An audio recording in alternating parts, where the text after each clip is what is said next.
This video is sponsored by Squarespace.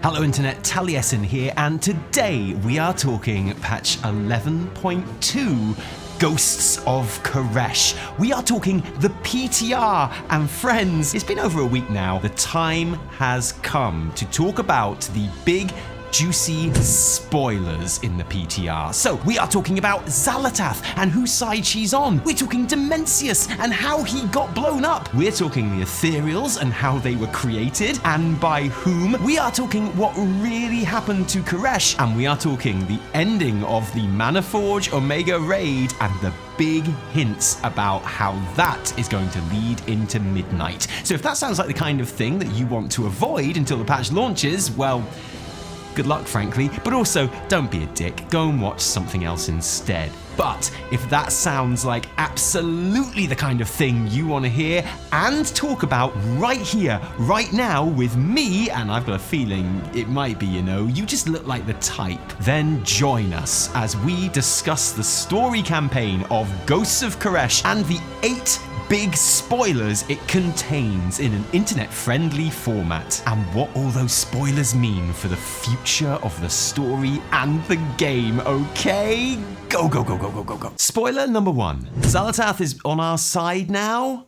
They did the thing, fam. The thing that you were scared they might do and that you were praying they wouldn't do. The Shadow Guard Ethereals, who stole the Dark Heart from us and Xal'atath in Undermine, are using the Manaforge to channel all of the lingering arcane energy from the destroyed planet of K'aresh and transform it into shadow energy using the Dark Heart, which they are using to reform the Void Lord Dimensius. Obviously, this is bad. Very early on in the questing, Locus Walker reveals to us and Ilaria that the only way to stop this from happening is to enlist the help of Xal'atath. Xal'atath is on our side now. We are Team Xal'atath. Xal'atath is Team us. And yes, I can hear your eyes rolling from here, and mine did too, honestly. But hear me out. I'm gonna go ahead and say I think Blizz do this in a surprisingly good and satisfying way, to the extent I'm actually quite a big fan of this whole development.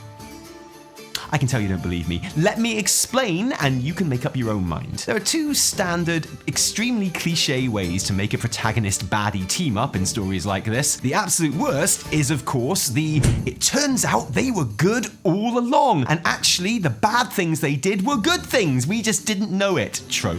Think Sirius Black in Harry Potter, or Snape in Harry Potter. JK loves this trope like it's black mold. It's definitely one of my least favorite narrative devices, and thank goodness this is not what the K'aresh campaign serves up. So if you're worried that Xali is going to turn around and be all like, oh yeah, that time I released N'Zoth and blew up Dalaran and thought I'd killed Khadgar and tried to corrupt Ilaria multiple times and assassinated the Nubian Queen and started a war in Hallowfall and helped install a mob boss in charge of Undermine, that was actually for the greater good. And now I've explained it to you, I think we can all agree that we should totally be friends now. Let's get Dimensius! You can relax, okay? That's not what's happening. The other cliche is the enemy of my enemy is my friend, even if they were really, really my enemy before sort of thing. For examples of this trope, see, pretty much every old WoW expansion where the Horde and Alliance team up to defeat the bigger, more eviler threat. Wrath and Siege of Orgrimmar being the most obvious examples, I think. And this is kind of what happens in K'aresh. It is made very clear to us by Locus Walker that we need Xal'atath's help to defeat Dimensius. And it absolutely has to be Xali that helps us. No one else will do, no matter how weird or forced that feels. And at this point, I have to say, I was absolutely ready to write a video about lazy writing and unearned alliances of plot convenience and fan service. My favorite type of video to write. But I have to say that the reasons given for why Xal'atath has to help us and why she wants to help us are actually surprisingly good and convincing, and I left this story being pretty impressed with how Blizzard handled it all. So first of all, why does Xal'atath need to help us? Well, spoiler number 2, Xal'atath betrayed Dimensius. Xal'atath was the harbinger of Dimensius. That we kind of already knew, but what we find out in this early scene is that she apparently served him unwillingly. we'll find out more about that in a later spoiler because it's super interesting in itself. But what's important for now is that when Xal'atath came to K'aresh to usher in the coming of her Void Lord boss, she saw a great opportunity. The K'areshi ruling class, the Revel, of which both Locus Walker and Venari were a part, each had in their possession a Reshi ribbon, described as both a symbol of status for its wielder and a conduit through which great energies could be channeled. Xal'atath recognized these ribbons as a way of defeating Dimensius and freeing herself from his service, so helped the Revel to harness the power of their Reshi ribbons and win the day. And yeah, I know what you're thinking, and we'll get to that, I promise. But this obviously puts Xal'atath in a bit of an awkward position now that the Shadow Guard Ethereals are close to piecing Dimensius back together again, since it's likely the first thing he would do would be to extract a pretty terrible revenge on the one that betrayed him those hundreds of thousands of years ago and ruined his lovely planet lunch. Basically, Xal'atath is bricking it. And it is quite fun to see her squirm and be genuinely fearful at the thought of her old boss coming back and asking why exactly she helped a bunch of space mummies to blow him up. So Xali's reason for wanting to stop the return of Dimensius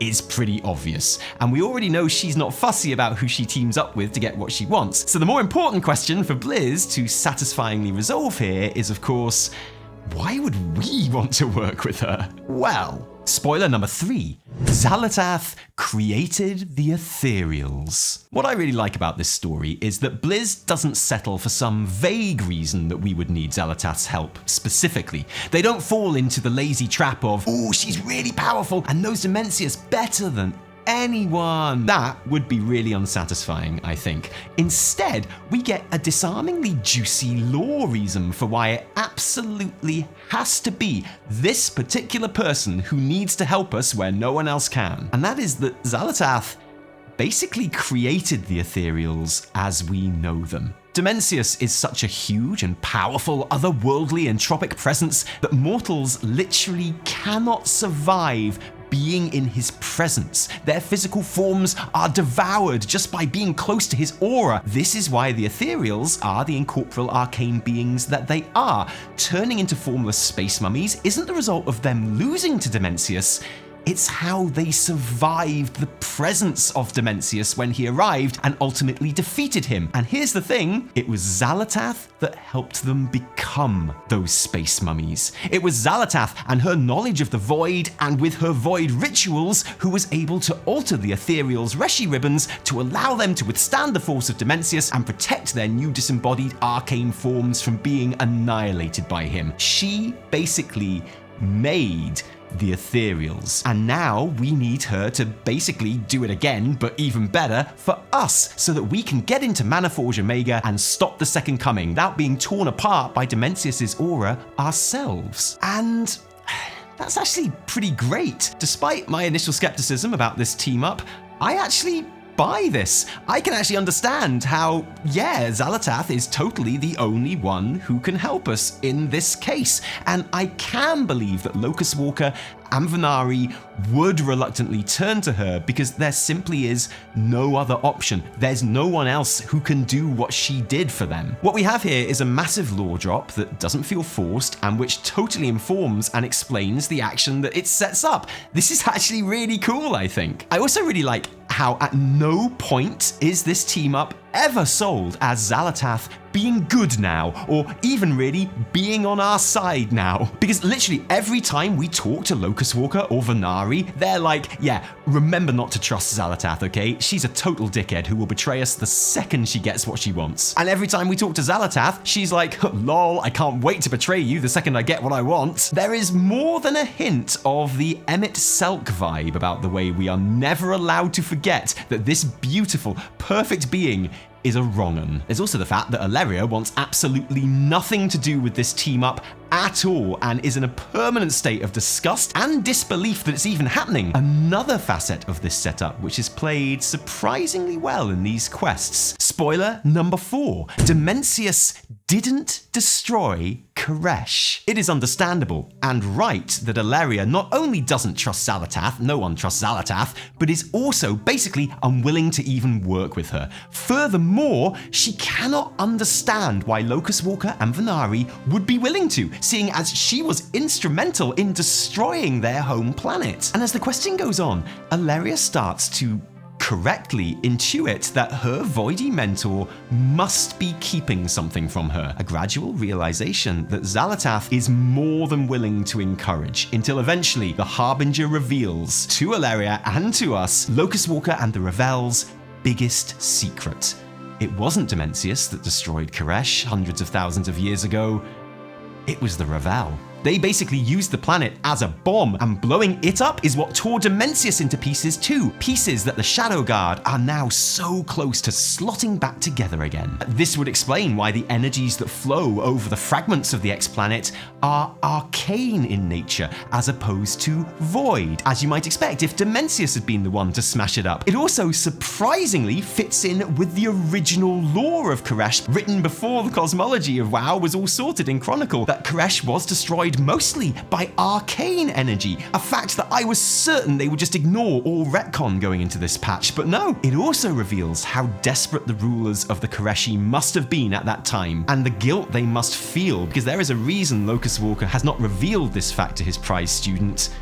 He's ashamed of it. But you might be asking, why does Alleria react so strongly to this news? She feels betrayed by Locus Walker, keeping such a massive truth from her, certainly, but it's way more than that. Alleria's whole story and character arc has always been one based in her desire to protect her home. She is originally trained as Ranger General to protect Silvermoon, and as one of the fabled Sons of Arator, she stranded herself on a self-destructing planet just to seal off the Dark Portal and save Azeroth. She is willing to sacrifice everything she has, her relationships, her life, to protect her home and the people in it. So the idea that the Revel would willingly destroy their own planet to defeat Dimensius is anathema to her. It's an act that goes against every value she holds and every action she has ever taken throughout her life. She is absolutely disgusted by this revelation, and when Locus Walker reluctantly confirms to her that Xal'atath is telling the truth, it introduces a strange dichotomy in Alleria. Because I'm sure you remember, the whole opening of The War Within was basically Alleria hunting Xal'atath,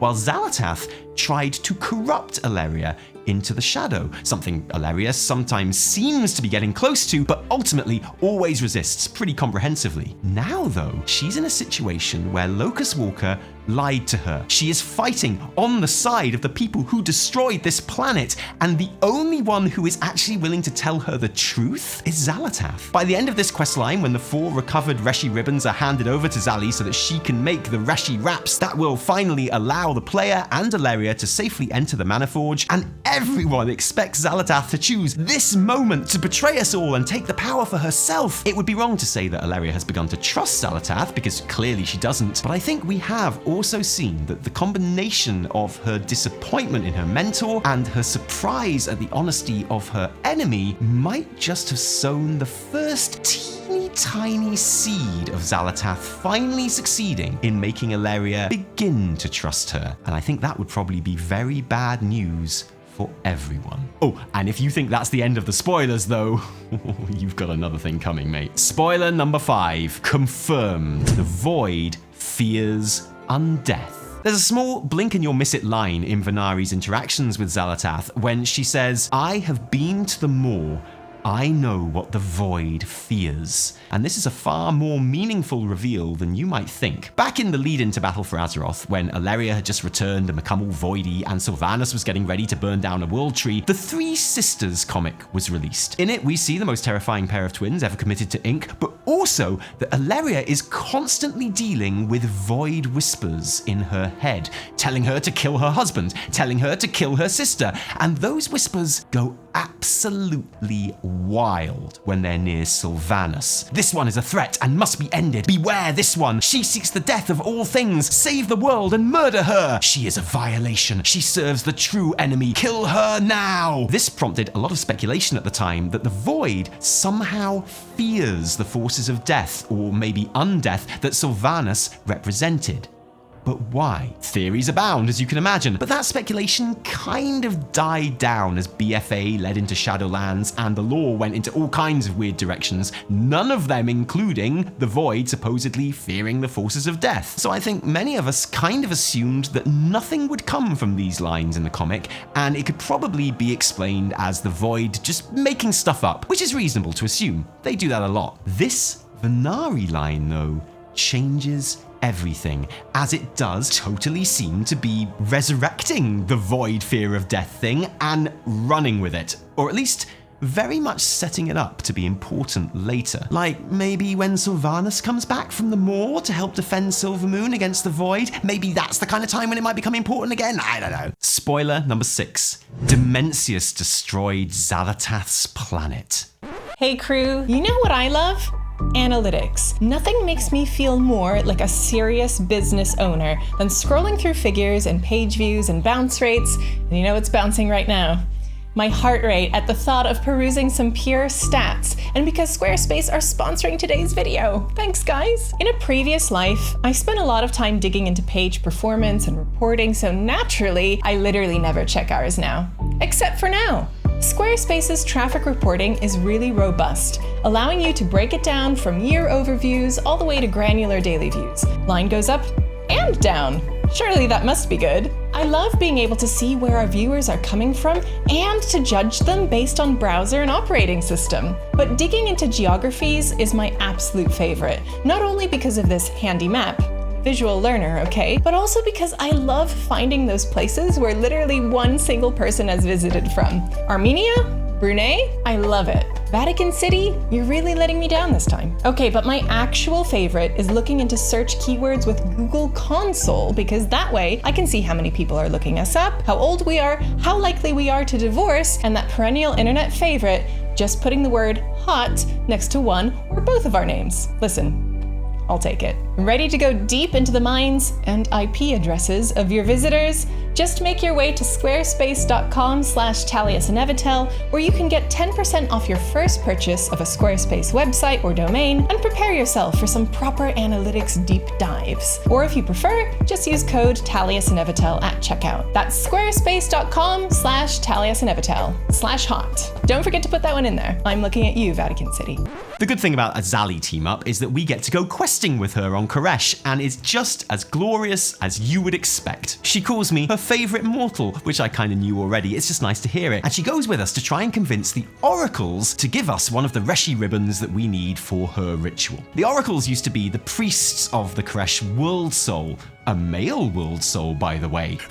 Pronouns! Who died when the world was destroyed. Now they are wastelanders, ethereal who were not of the ruling classes or powerful enough to spread out over the cosmos like the Protectorate or Ethereum or Brokers or Consortium or basically any other ethereals we've ever met, and instead live a Dune Mad Maxi style existence on the debris of their dead world. They are sworn to kill Locus Walker and all the other Revel because they're a bit angry with them for blowing up the planet and killing their god, and honestly, fair enough. But Xal'atath is determined to not just get the Oracles to hand over their ribbon, but also to enlist them in the fight against Dimensius too. She tells them King Shaladar is dead and they are no longer sworn to him. That's a lie. When the head Wastelander is unreceptive to her words, she focuses instead on convincing the leader's daughter, a familiar tactic. She drops another lore bomb on us during this time too, that she is originally from a world that Dimensius devoured. This could also be a lie, obviously, meant to find common ground with the Wastelander Oracles, but the way she talks about it with us later suggests not. And this is important because it means that, as we suspected from the Lore Walker Cho lore walking quests in 11.17, Xal'atath is not, in fact, a being of the Void. She's not from the Void realm. She's not a Void Lord, she's not an old god, or anything in between. Her world was devoured by Dimensius, and she became his harbinger. Now, did she fight against Dimensius, and he was so impressed or frustrated by her power that he made her his servant against her will, kind of like Arthas with Sylvanas? Or did she summon Dimensius to her world in the first place, in a misguided lust for power, like Ashara with Sargeras? Or something else entirely? We don't know. But once she had betrayed the Void Lord and helped the Ethereals blow him up, she went to Azeroth and launched an attack against the old gods who were ruling over that world soul. I think it's fair to say that whatever Xal'atath's plans are, she is not an agent of the Void in basically any way.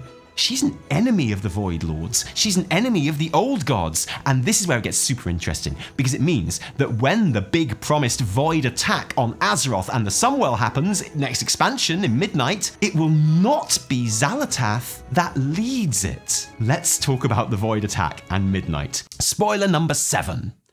Midnight. We know from the Dungeon Journal for Manaforge Omega that Xal'atath helps us in the fight against Dimensius. But how does that fight end? And how does it lead into the events of Midnight? How does us presumably defeating Dimensius, the all-devouring, somehow result in the Void invasion of Azeroth, especially if Xal'atath does seem to be an enemy and fugitive from the forces of Shadow? Something I am very excited about is the recent tweet from Blizzard where they reveal that Gamescom 2025 in Cologne in August is where they will reveal the Midnight expansion officially, or more specifically, the background of this post. When you take away the text, we see that the imagery they are using in association with Midnight is this voidy storm, and at the eye of that storm, what I'm going to call a dark star. Now, before the 11.2 PTR, I would have said this reminded me most of the pre-War Within cinematic, where we are shown voidy smoke enveloping what we assume is Azeroth's World Soul. Now,